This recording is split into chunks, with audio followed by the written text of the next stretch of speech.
നിങ്ങളല്ലേ ആ കുത്തുകിട്ടിയ ആളിനെ കൊണ്ടുവന്നത്? ക്ലോസ് റിലേറ്റീവ് ആണോ? എങ്കിലേ ഡോക്ടർ ഓപ്പറേഷൻ ചെയ്യൂ. പോലീസ് കേസാ. ഞാൻ ക്ലോസ് റിലേറ്റീവ് ആണ്. എങ്ങനെയെങ്കിലും എന്റെ ഭർത്താവിനെ.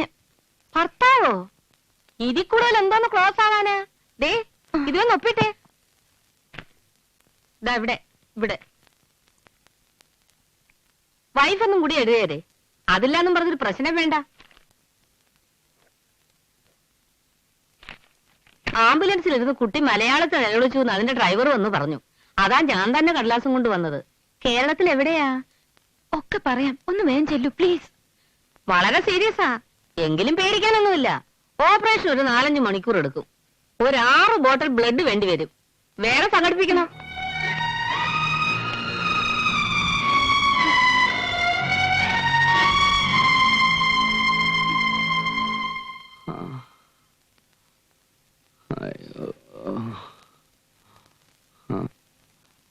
സാറേ സാറേ സാറേ, ഇത് ഞാനാണ്, സാറിന്റെ ദാസൻ ദാസൻ ദാസൻ. സിസ്റ്ററെ ജൽദിയാവോ, സാറിന്റെ ബോധം പോയേ. നീ എന്തിനാണ് നിന്റെ സിസ്റ്റർ വിളിക്കുന്നത്? ഇത് നിന്റെ വീടാണോ? വീടല്ല സാറേ, ഇത് ആശുപത്രിയാണ്. സാറിനെ ആരോ നിരത്തിലിട്ട് കുത്തി കുടലെടുത്തു. ഓപ്പറേഷൻ ചെയ്ത് ആ കുടലെടുത്ത് അകത്തിട്ട് ഡോക്ടർമാർ തുന്നിക്കെട്ടി. ഇനി കുഴപ്പമൊന്നുമില്ല.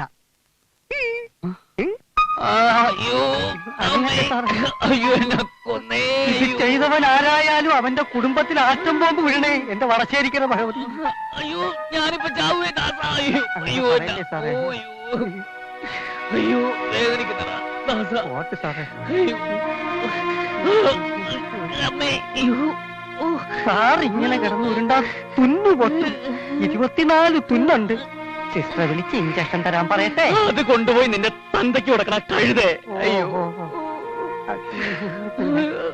സിസ്റ്ററെ സിസ്റ്ററെ സിസ്റ്ററെ സിസ്റ്ററെ. അയ്യോ, എന്നെ കൊന്നേ. അയ്യോ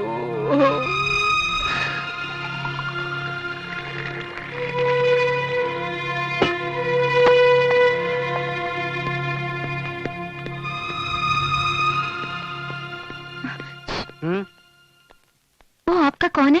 कौन? वो बेटा भाई, वो हमारा पिताजी का बड़ा दोस्त के. कराटे ब्लैक बेल्ट, मैं master home karate diamond belt. ഇനി എന്തെങ്കിലും അറിയണോ? ആരോ 4 കുത്തും കുത്തി ഇവിടെ കൊണ്ട് നിട്ടതാ. അങ്ങേര് ഇവിടെ എഴുന്നേൽക്കുക വേണ്ടു. കുത്തിയവനും കുത്തു കൊള്ളിച്ചവനും ഉടലോടെ നരകത്തിലെത്തും. ഹിന്ദി നേരാമെന്ന് അറിയായിരുന്നെങ്കിൽ അവന്മാരെ ഞാൻ തന്നെ കണ്ടുപിടിച്ചേനെ. ബോംബെയിൽ വന്ന് സാറിന്റെ കൂടെ കൂടി ഞാനും ഒന്ന് പച്ച പിടിച്ച് വരുന്നതേ ഉള്ളൂ. അപ്പോഴേക്ക് സാറിന്റെ വയറ്റിൽ കുത്തുവായി, എന്റെ കയ്യിൽ ഫ്ലാസ്കുമായി. സോറി, ഞാൻ പറഞ്ഞതൊന്നും മനസ്സിലായി കാണത്തില്ല. ആപ്കാ നാം ക്യാ ഹേ? ബദ്മാഷ്. ഓ, ഡോക്ടറാണല്ലേ, അങ്ങനെ പറ. ഹസ്ബൻഡിനെ കണ്ടില്ലേ? കണ്ടു, ഇഞ്ചക്ഷൻ എടുത്തു, ഉറങ്ങ. ആള് ഭയങ്കര പേടിത്തൊണ്ടനാണല്ലേ. ഇത്തിരി വേദനിച്ചാ മതി. എന്താ നിലവിളി? നിങ്ങൾക്ക് നല്ല ഭാഗ്യമുണ്ട്. കൊണ്ടുവരുമ്പോഴേ ഒരു ഹോപ്പും ഇല്ലെന്നായിരുന്നു ഡോക്ടർ പറഞ്ഞത്. വീട് എവിടെയാ? വീടോ? വീട് ഞാൻ ജനിച്ചത് സിംഗപ്പൂരായിരുന്നു. പിന്നെ വളർന്നത് ഡൽഹിയിലും കൽക്കത്തയിലും മറ്റും. അങ്ങനെ. കല്യാണം കഴിഞ്ഞിട്ട് എത്ര നാളായി? 5-6 വർഷമായി. എത്ര കുട്ടികളുണ്ട്? അദ്ദേഹത്തിന് കുട്ടികളുണ്ടാവില്ല. അയ്യോ, കഷ്ടം. ഞാൻ അറിയാതെ ചോദിച്ചു പോയി. I am sorry. It's all right. ദേ ഒന്ന് നിക്കണേ, ഒരു കാര്യം ചോദിക്കാൻ മറന്നുപോയി. ഹസ്ബൻഡിന്റെ പേരെന്താ? അത് ഞാൻ ഇതുവരെ കേസ് ഷീറ്റിൽ എഴുതിയിട്ടില്ല. അന്നത്തെ പരിഭ്രമത്തിന് ചോദിക്കാനും വിട്ടുപോയി. അതെനിക്ക് അറിഞ്ഞൂടാ. അല്ല, ഞാൻ കണ്ണാന്നാ വിളിക്കാറ്. കണ്ണാന്ന് വിളിച്ച് വിളിച്ച് ശരിയായ പേര് ഞാനും മറന്നു. അതൊക്കെ ഒരു ഭാഗ്യമാണ് കുട്ടി. അതാണ് യഥാർത്ഥ സ്നേഹം. പോയോ? 1 മണിക്കൂറായി ഞാൻ ആ പൈപ്പും പിടിച്ച് നിൽക്കാൻ തുടങ്ങിയിട്ട്. ഒരു തുള്ളി മൂത്രം പോകുന്നില്ല ദാസ. വയറിനകത്താണെങ്കിൽ ആകെ ഒരു തരിപ്പും. അവന്മാര് കുത്തിയപ്പോ ഇനി അതങ്ങനെ മുറിഞ്ഞു പോയിരിക്കുവോ? എന്ത് ചോദിച്ചാൽ ഈ കുത്ത് കിട്ടിയ കാര്യം മാത്രം നീ എടുത്തു പറയണ്ട. ഇതൊക്കെ ആണുങ്ങൾക്ക് പറഞ്ഞിട്ടുള്ളതാ. ഒരു പെണ്ണിനെ രക്ഷിക്കാൻ വേണ്ടി ഞാൻ 1-2 കുത്തു വാങ്ങി. എന്നെ കുത്തി നിലത്തിട്ടിട്ട് ആ കാട്ടാളന്മാർ അവളെയും കൊണ്ട് പോയിട്ടുണ്ടാവും. അവളെ പറ്റി നീ എന്താ ചിന്തിക്കാത്തത്? പെണ്ണുങ്ങളെ കുറിച്ച് ചിന്തിക്കാൻ പറ്റിയൊരു ദേഹമല്ല എന്റേത്. ഈ തടി കയറാവുന്ന മനുഷ്യത്വം കാണിച്ചിട്ട് സാറിന് ഇപ്പൊ എന്താ കിട്ടിയത്? വയറിന് 24 തുന്നോ? അത് പിന്നെ സഹിക്കാം. ഈ മൂത്രം പോവാത്തതിന് ഇപ്പൊ എന്താ ചെയ്യാ? അതിനി വേറെ ടാപ്പിടേണ്ടി വരുമോ? ഇതിനുള്ള ഉത്തരം ഞാനൊന്ന് എഴുന്നേറ്റിട്ട് നിനക്ക് സൗകര്യം പോലെ പറഞ്ഞു തരാം. അതുവരെ നീ ഒന്ന് ക്ഷമിക്കരുത്. സിസ്റ്റർ അല്ലേ പറഞ്ഞത് എന്തോ മരുന്ന് വാങ്ങിക്കാനുണ്ടെന്ന്. ആ പ്രിസ്ക്രിപ്ഷൻ ഇങ്ങോട്ട് കൊടുത്താൽ ഇവനത് വാങ്ങിത്തരും. അതൊക്കെ വാങ്ങിച്ചു തന്നിട്ടില്ലേ സാറിന്റെ ഭാര്യ ഇവിടെ വന്ന് സാറിനെ കണ്ടിട്ട് ഓഫീസിൽ പോയത്? എന്നെ കണ്ടിട്ടോ? ഏത് ഭാര്യ? ഏത് ഓഫീസില്? സാറിന്റെ ഭാര്യയല്ലേ കുറച്ച് നേരത്തെ ഇവിടെ വന്നിട്ട് പോയത്? ഇങ്ങനത്തെ ഓരോ സാധനത്തിനെ ഒപ്പം നിർത്തി ഇല്ലാത്ത ഇൻഫെക്ഷൻ ഉണ്ടാക്കുന്നതിൽ നല്ലതല്ലേ സ്നേഹമുള്ള ഭാര്യ ഒരാഴ്ചത്തെ ലീവ് എടുത്ത് അടുത്തിരിക്കുന്നത്? സാറെന്തിനാ അവരോട് ലീവ് എടുക്കണ്ടെന്ന് പറഞ്ഞത്? ഞാൻ അങ്ങനെ ആരോടും പറഞ്ഞിട്ടില്ല. ആരാ നിങ്ങളോട് നുണയൊക്കെ പറഞ്ഞു തന്നത്? ഇത് നുണയൊന്നുമല്ല, സാറിന്റെ ഭാര്യ തന്നെയാ പറഞ്ഞത്. മരുന്നെല്ലാം വാങ്ങി ഞങ്ങളെ ഏൽപ്പിച്ചിട്ട് ഇതുവരെയുള്ള സകല ബില്ലും കെട്ടിയാ അവര് പോയത്. സാറിന്റെ കയ്യിൽ നിന്ന് ഒറ്റ പൈസ പോലും വാങ്ങരുതെന്ന് കാഷ്യറോടും പറഞ്ഞു. അവരധ്വാനിച്ചുണ്ടാക്കുന്ന പൈസ കൊണ്ട് വേണമത്രേ സാറിനെ ചികിത്സിക്കാൻ. സാറിന്റെ പേര് കണ്ണാന്നാണല്ലേ? ഭാര്യക്ക് ഇഷ്ടപ്പെട്ട പേരല്ലേ അത്? അത് തന്നെ ഞാനും കേഷീറ്റിൽ എഴുതിയിരിക്കുന്നത്. അതേതായാലും നന്നായി. അതേ പേരിൽ എന്റെ വീട്ടിലൊരു മൂരിക്കുട്ടുന്നുണ്ട്. ഇങ്ങനെ കണ്ണി ചോരയില്ല സംസാരിക്കരുത്. ആരോടൊക്കെ തല്ലുകൂടി വയറ്റത്തൊരു കുത്തും വാങ്ങി ബോധം പോയ സാറിനെ ആ പാവം നിലവിളിച്ചോണ്ട് എവിടെ കൊണ്ടുവന്നാക്കിയത്. അവര് വരാൻ ഇത്തിരി വൈകിരുന്നെങ്കിൽ ഇനിയും ഒരു സ്വഭാവം കാണിക്കാൻ സാറില്ല. എന്റെ കണ്ടീഷൻ അത്രയും മോശമായിരുന്നോ? ശരിക്കും പറഞ്ഞാൽ ഇവിടെ കൊണ്ടുവരുമ്പോ സാറിന് ജീവൻ ഉണ്ടായിരുന്നില്ല. ഓഫീസിലുള്ള ആൾക്കാരെ മുഴുവൻ കൂട്ടിക്കൊണ്ടുവന്ന് 6 കുപ്പി രക്തമാണ് ആ പാവം സംഘടിപ്പിച്ചു കൊടുത്തത്. അല്ല, സാർ ഇതൊന്നും അറിഞ്ഞിട്ടില്ലേ? ഇല്ല, അപ്പോഴൊന്നും എനിക്ക് ബോധം ഉണ്ടായിരുന്നില്ല.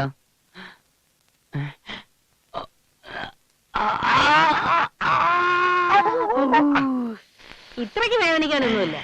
ഇതിലും വലിയ വേദനയായിരിക്കും പാവം ആ പെൺകുട്ടിയുടെ മനസ്സിൽ. സാറ് പറഞ്ഞതൊന്നും സിസ്റ്റർ കാര്യമാക്കണ്ട. ഞാൻ സത്യം പറയാം. സാറും ഭാര്യയും തമ്മിൽ ചെറിയൊരു സൗന്ദര്യ പ്രശ്നമുണ്ട്. ഈ കുത്തുകൊണ്ട് അത് പരിഹരിച്ചില്ല, അത്രയും നല്ലത്. അവരിനിയും വരുമോ സിസ്റ്ററെ? പിന്നെ വരാതിരിക്കുവോ? എന്ത് പ്രശ്നം ഉണ്ടെങ്കിലും കെട്ടിയും ചാവാൻ കിടക്കുമ്പോ ഏത് ഭാര്യയും വരും. ഇവര് തമ്മിൽ ഇങ്ങനെ ഒരു പ്രശ്നം ഉള്ളതുകൊണ്ട് പല പെണ്ണുങ്ങളും സാറിനെ പറ്റിക്കാൻ ശ്രമിക്കാറുണ്ട്. സിസ്റ്റർ കണ്ടത് സാറിന്റെ ഭാര്യ തന്നെയാണോന്നാ എന്റെ സംശയം. കണ്ടാലെങ്ങനെ? എന്നെക്കാൾ ഭംഗിയുണ്ടോ? ഇത്രയും ഭംഗി ഏതായാലും ഇല്ല. ആ, എന്നാലത് സാറിന്റെ ഭാര്യ തന്നെ. എന്റെ പൊന്ന് സിസ്റ്റർ, ഞാൻ കണ്ണനല്ല. എന്റെ പേര് ജയദേവെന്ന. ഞാൻ കല്യാണം കഴിച്ചിട്ടില്ല. നിങ്ങൾക്ക് കുട്ടികളുണ്ടാകത്തില്ല എന്ന് വെച്ച് കല്യാണം കഴിച്ചിട്ടില്ല എന്നൊക്കെ എന്തിനാ കള്ളം പറയുന്നത്? കുട്ടികളുണ്ടാവില്ലേ? ആർക്ക്? നിങ്ങൾക്ക്. ആര് പറഞ്ഞു? ആര് പറഞ്ഞു? ദേ സിസ്റ്ററാണോ മദറാണോ ഞാൻ നോക്കൂല. ഒരൊറ്റ കുത്തു കയ്യിലെ കിടപ്പില്ലേ? അത് അത്ര വലിയ പ്രശ്നമാക്കി നിങ്ങൾ പരസ്പരം പിണങ്ങണ്ട. ഇവിടുന്ന് ഡിസ്ചാർജ് ആയി പോകുന്നതിന് മുൻപ് ഡോക്ടർ കുൽക്കർണിയെ ഒന്ന് കാണണം. അദ്ദേഹം നിങ്ങൾക്ക് ഒരു ഓപ്പറേഷൻ നടത്തേണ്ട പ്രശ്നമേ ഉള്ളൂ. ഭാര്യ പ്രസവിക്കും. അത് കൊള്ളാമല്ലോ സാറേ. ഒരു കുത്തുകൊണ്ട് 2 ഓപ്പറേഷൻ. നമുക്ക് അതും നടത്താം. ദേ, നിങ്ങളായി സാറിനെ ചീത്തയാക്കുന്നതെന്നാ അവരെന്നോട് പറഞ്ഞു. ഞാനോ? വെറുതെ എന്തിനാടോ ഒരു കുടുംബം കലക്കുന്നത്? അത് കൊള്ളാതെ. ആരടാ അവള്? അത് ഇവിടുത്തെ ഒന്നിനും കൊള്ളാത്തൊരു നഴ്സാ സാറേ. അതല്ലടാ. പിന്നെ എനിക്ക് ആണത്തുമില്ല എന്ന് പറഞ്ഞ എന്റെ ആ ഭാര്യ ഏതാണെന്ന്. സാർ ഈ ദാസനോട് സത്യം പറ. ഈ ബോംബെയിൽ ഏതെങ്കിലും സ്ഥലത്ത് ഞാൻ അറിയാതെ സാറ് വല്ല ആണത്വം തെളിയിക്കാൻ പോയോ? വകുപ്പ് മാറി ചെന്നപ്പോ ഇനി അവര് തന്നെ സാറിനെ കുത്തിയതാണോ? അല്ലേ?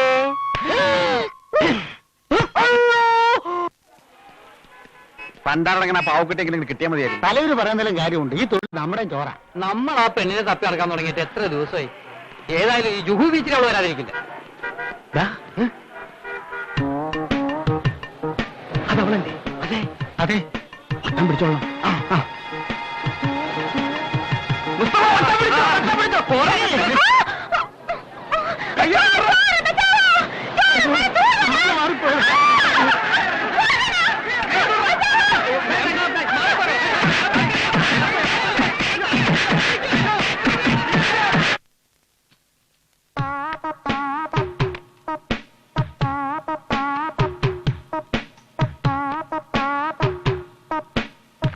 നേര് പറഞ്ഞ ഈശ്വരനെ നിങ്ങൾ എന്റെ അടുത്ത് എത്തിച്ചത്. ഓപ്പറേഷനും കഴിഞ്ഞ് ആകെ ബോറടിച്ചിരിക്കുമ്പോഴാണ് നിങ്ങളൊക്കെ ഇവിടെ എത്തിയത്. അതും തൊട്ടടുത്ത വാർഡില്. തലയിപ്പ് എങ്ങനെയുണ്ട്? ആകെ പാടെ ഒരു തരിപ്പ്. കണ്ണടച്ചാ മതി, തല ഒരുമാതിരി ഡബിൾ ഡെക്കർ ബസ്സിനെ പോലെ വലിപ്പം വെക്കും. ഉറങ്ങാൻ കഴിയുന്നില്ല. ഇതെങ്ങനെയാ 3 ആള് ഒരേ സമയത്ത് തലകുത്തിരിക്കുന്നത്?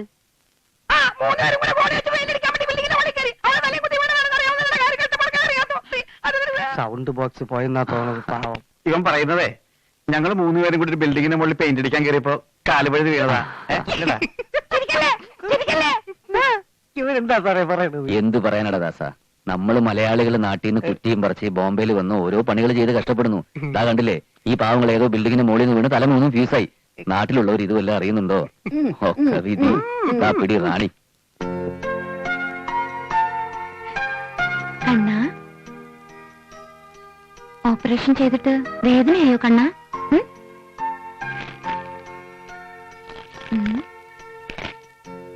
എന്താ നിന്റെ വയറ്റില്? ആ കള്ളന്മാര് കുത്തിയ കത്തി ഇപ്പോഴും അകത്ത് കിടക്കുന്നുണ്ടോടാ കണ്ണ? അതെന്തിനാ കള്ളന്മാര് എന്റെ പിന്നാലെ നടക്കുന്നേ? ഹോസ്പിറ്റലിൽ വന്ന് ഞാൻ നേരിട്ടൊന്ന് കണ്ടോട്ടെ, ഈ കാര്യങ്ങളൊക്കെ ഒന്ന് പറഞ്ഞോട്ടെ. ശ്രദ്ധിച്ചു കേൾക്കൂ. അതോ നേഴ്സിനോട് അനാവശ്യം പറഞ്ഞതിന് എന്നെ ചീത്ത വിളിക്കോ? എന്താ കണ്ണന്റെ ശരിക്കുള്ള പേര്? കണ്ണന്റെ ഒരു പെട്ടി എന്റെ അടുത്തുണ്ട്, അത് ഞാനൊന്ന് തുറന്നോട്ടെ.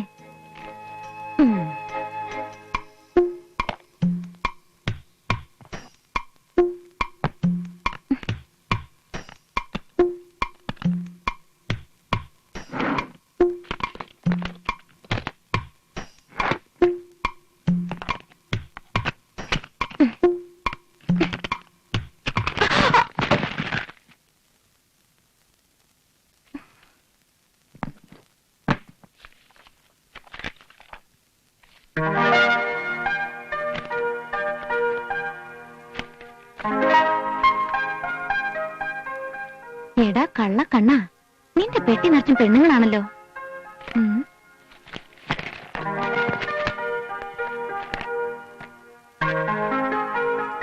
പേരുമില്ല അഡ്രസ്സും ഇല്ല. ഇത് തനി കള്ളക്കണ്ണൻ തന്നെ. ഇവക്കൊക്കെ എന്നെക്കാളും ഭംഗിയുണ്ട്.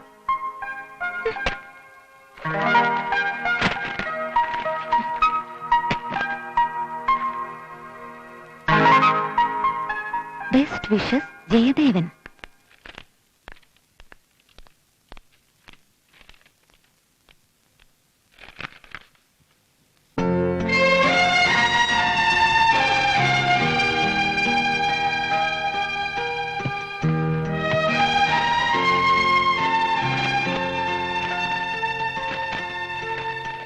എന്റെ പ്രിയപ്പെട്ട കണ്ണന്, ഹോസ്പിറ്റലിലെ നഴ്സ് ഇതിനകം നിങ്ങൾക്ക് അനാവശ്യമായ ഒരു ഭാര്യയെ തന്നിരിക്കും.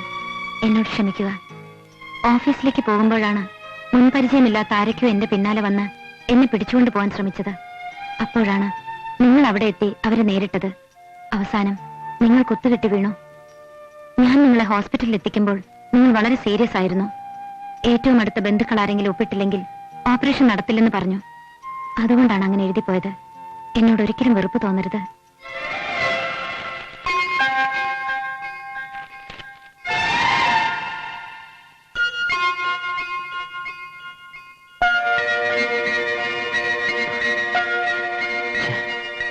ഭാര്യയെ കാണാനാണോ സാറേ കിടന്ന് ഓടുന്നത്? അവര് ഇപ്പൊ അങ്ങോട്ട് ഇറങ്ങിയതേ ഉള്ളൂ. അത് ശരി, അപ്പൊ ഇത് അവള് കൊണ്ടുവച്ചതാണല്ലേ? ഞാൻ വിചാരിച്ചു ഇവിടെ ഇങ്ങനെ അസുഖം മാറി പോകുമ്പോ ബൊക്കെ കൊടുക്കലൊക്കെ ഒരു പതിവായിരിക്കുന്നു. പിന്നെ ഡോക്ടറിന് ഓടാനും പറഞ്ഞു. സാറ് കിടന്ന് ഉരുളുകയൊന്നും വേണ്ട. ഈ അന്നമ്മ കൊറേ കണ്ടതാ. ഭാര്യ കൊണ്ട് തന്ന ബൊക്കെ ഇങ്ങനെ കെട്ടിപ്പിടിക്കാമെങ്കിൽ ഭാര്യ ഇതുപോലെ തന്നെ കെട്ടിപ്പിടിക്കാം. ആരും ഒന്നും പറയത്തില്ല. ആ സാറേ, പോകുന്നതിന് മുൻപേ ആ ഡോക്ടർ കുൽക്കർണിയെ ഒന്ന് കാണണം. ഈ കുൽക്കർണി ആരാ? ബ്രഹ്മാവോ? അങ്ങേർക്ക് ഈ കാര്യത്തിൽ വല്ല ഓപ്പറേഷൻ വേണമെങ്കിൽ എന്നെ വന്ന് കാണാൻ പറ. എനിക്കൊരു കുഴപ്പമില്ല. എന്ത് ഞാൻ സഹിക്കും. എന്റെ ആണത്തത്തെ തൊട്ട് കളിക്കരുത്.